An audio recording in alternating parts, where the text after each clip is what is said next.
여러분 안녕하십니까? 3월 30일 NWN 내외방송 뉴스를 시작하겠습니다. 세계에서 한국에 너나 없이 코로나19 진단키트를 요구하고 있습니다.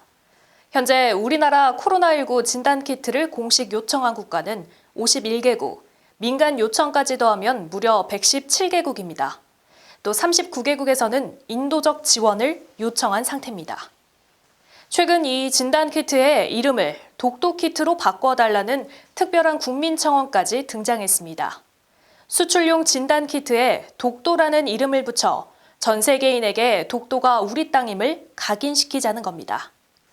최근 일본 정부의 역사 왜곡 교과서 검정 승인과 맞물리면서 청원은 점점 큰 호응을 얻고 있습니다. 그러나 전 인류적인 재난을 홍보 수단으로 이용한다는 오해를 받을 수 있다는 의견도 있어 현실적인 논의가 더 필요해 보입니다. 어제 오후 기준 코로나19 누적 확진자 수는 9,583명입니다.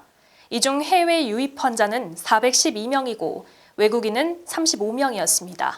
이 중 5,033명이 격리 해제돼 전체 확진자의 52.5%가 격리 해제됐습니다. 이로 인해 코로나가 진정 국면으로 가고 있다는 의견이 주목받고 있습니다. 그러나 수도권 지역인 서울, 경기, 인천의 신규 환자가 많고 구로구의 만민중앙교회와 관련된 집단 발병이 또 발생했다는 점도 주목됩니다. 또 대구의 경우 23명의 신규 환자가 증가하는 사건이 있었고 코로나19 완치 후 재확진 사례가 잇따르는 등 아직 안심하기는 이르다는 목소리도 있습니다. 네, 앞서 보도했듯이 코로나 전체 확진자의 52.5%가 격리 해제돼 코로나가 진정 국면으로 가고 있는 것이라는 평가도 있지만 안심하긴 이르다는 평가도 있습니다. 이에 정부가 4월 1일부터 지역과 국적에 관계없이 모든 입국자에 대해 2주간의 의무격리를 시행하겠다고 밝혔습니다. 정세균 국무총리는 어제 중앙재난안전대책본부 회의에서 이같이 밝히고 국내에 거소가 없을 경우 정부 제공 시설에서 2주간 강제 격리하고 비용은 스스로 부담하도록 조치하겠다고 밝혔습니다. 그러나 입국자의 대부분이 우리 교민인 점과 그렇지 않아도 줄어든 관광 매출에도 적지 않은 타격을 입을 것으로 전망됩니다. 한편 전 세계 코로나19 사망자가 3만 명을 넘었고 누적 환자는 66만 명을 넘어섰습니다.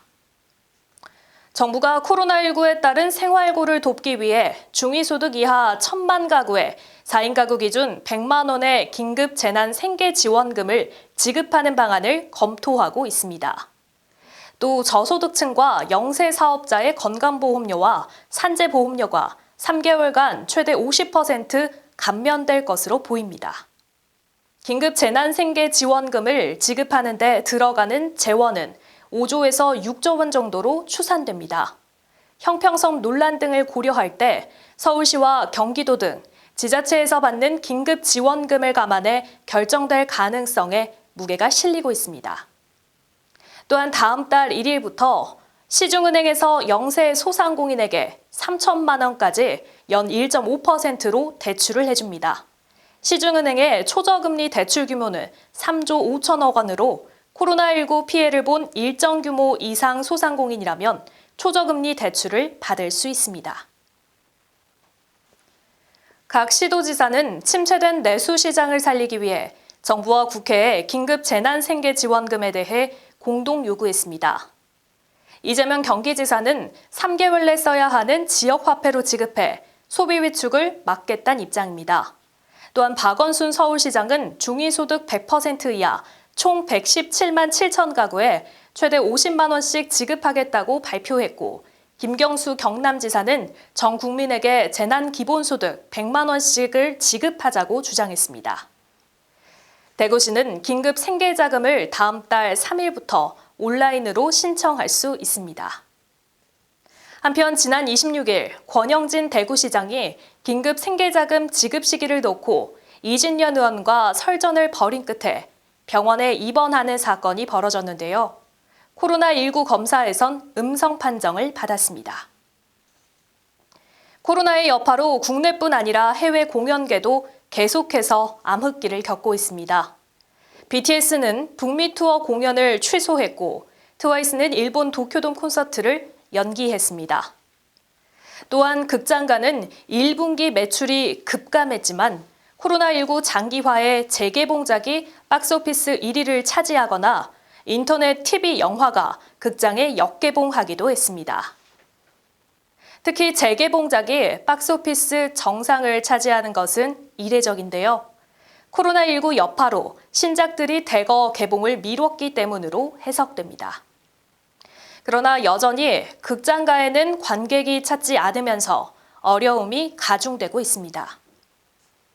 네, 본격적인 총선 유세가 시작됐지만 조용한 풍경입니다. 중앙선거관리위원회는 28일 보도자료를 통해 4.15 총선에 현재 등록된 정당 51개 중 41개가 지역구나 비례대표 선거에 참여한다고 밝혔습니다.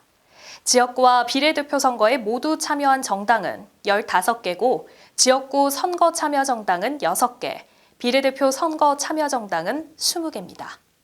또한 지역구 후보자는 1,118명, 비례대표 후보자는 312명으로 집계됐습니다. 지역구 순번은 민주당이 1번, 미래통합당 2번, 민생당 3번, 미래한국당 4번, 더불어시민당 5번, 정의당 6번입니다. 비례대표 순번은 민생당이 1번, 미래한국당 2번, 더불어시민당 3번, 정의당 4번 순입니다. 비례대표 선거 참여 정당이 35곳으로 확정되면서 정당 투표용지는 48.1cm 길이로 제작될 것으로 예상됩니다. 그러나 정당 투표용지가 투표지 분류기에 넣을 수 있는 34.9cm를 넘어서면서 100% 수개표가 불가피할 전망입니다.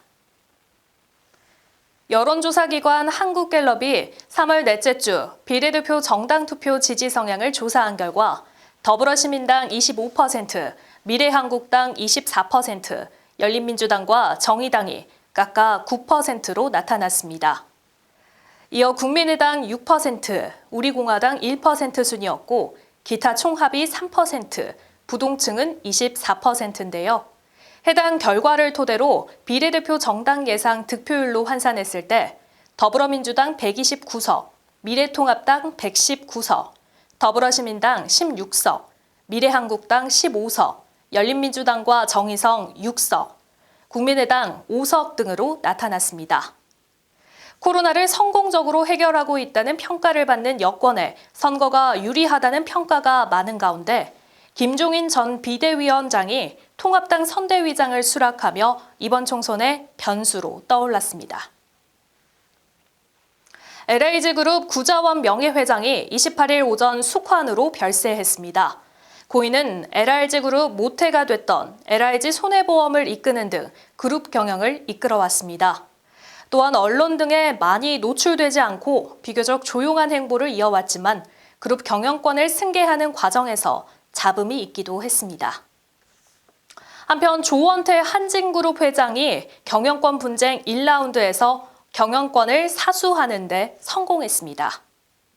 조현아 전 대한항공 부사장과 행동주의 사모펀드 KCGI, 반도건설로 구성된 3자 연합 측이 제안한 안건은 모두 부결돼 사실상 조 회장이 완승을 거둔 것입니다. 한진그룹의 지주사인 한진칼은 27일 중구 한진빌딩에서 정기주주총회를 열고 조원태 회장의 사내이사 연임권을 출석 주주의 찬성 56.67%, 반대 43.27%, 기권 0.06%로 통과시켰습니다. 신천지는 신천지 선교회 법인을 서울시가 취소한 것에 대해 지금은 정치가 아닌 방역을 할 때라고 주장했습니다. 신천지는 28일 보도자료를 통해 선교회 법인 취소가 방역 관점에서 어떤 도움이 되는지 생각해 봐야 한다며 이같이 반발했습니다. 국민의 생명과 안전을 심각하게 침해한 반사회적 단체라는 박원순 서울시장의 발표에 대해서도 선교활동 기간은 종교단체 활동에 제약이 없었던 시기라며 정부의 반역 조치에 협조했다는 입장을 덧붙였습니다. 네, 출근길 짙은 안개로 어려움 많으셨죠? 낮에는 하늘도 맑고 또 따뜻한 날씨가 이어진다고 합니다. 다만 아침과 저녁에 일교차가 크니까요. 겉옷 꼭 챙기시기 바랍니다. 뉴스 마치겠습니다. 시청해주신 여러분 고맙습니다.